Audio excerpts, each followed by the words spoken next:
Le 24 décembre 1976, le prince Jean de Broglie, ex-secrétaire d'État de Charles de Gaulle et député de l'Eure, est assassiné à Paris en sortant du domicile de Pierre de Vargas, son conseiller juridique. Lors d'une conférence de presse 5 jours plus tard, le ministre de l'Intérieur Michel Poniatowski désigne les coupables et donne le mobile du crime. Pierre de Vargas aurait commandité l'assassinat pour se désengager d'un prêt de 4 millions d'anciens francs qu'il avait contracté avec le prince. La police oublie de dire qu'elle savait depuis 3 mois que celui qui avait été le trésorier des Républicains indépendants, RI, le parti du président de la République Valéry Giscard d'Estaing, allait se faire assassiner. Le magazine 13h15, le dimanche Facebook, Twitter, 13h15, a demandé à sa fille Pascale de Vargas si elle pensait savoir aujourd'hui qui a commandité l'assassinat de Jean de Broglie. L'État à son plus haut niveau, répond-elle sans la moindre hésitation. A-t-elle pas peur de le dire? Qu'est-ce qu'ils vont me faire? Ce serait même intéressant s'ils avaient la bêtise de m'ennuyer maintenant, parce qu'au moins on saurait pourquoi.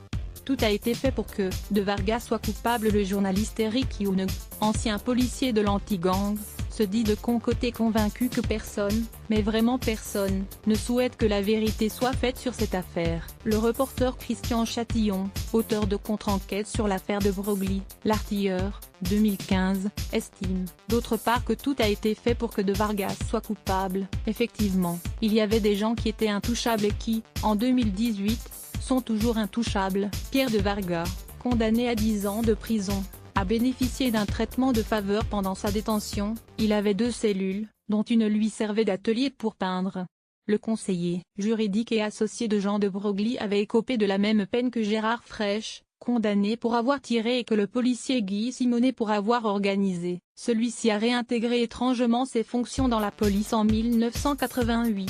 Soit 5 ans après sa sortie de prison. À 75 ans, il est aujourd'hui le dernier des protagonistes en mesure de parler. Hors caméra, l'ancien policier répète ce qu'il a toujours dit. Pour lui, les ordres venaient d'en haut. De plus haut que Pierre de Vargas.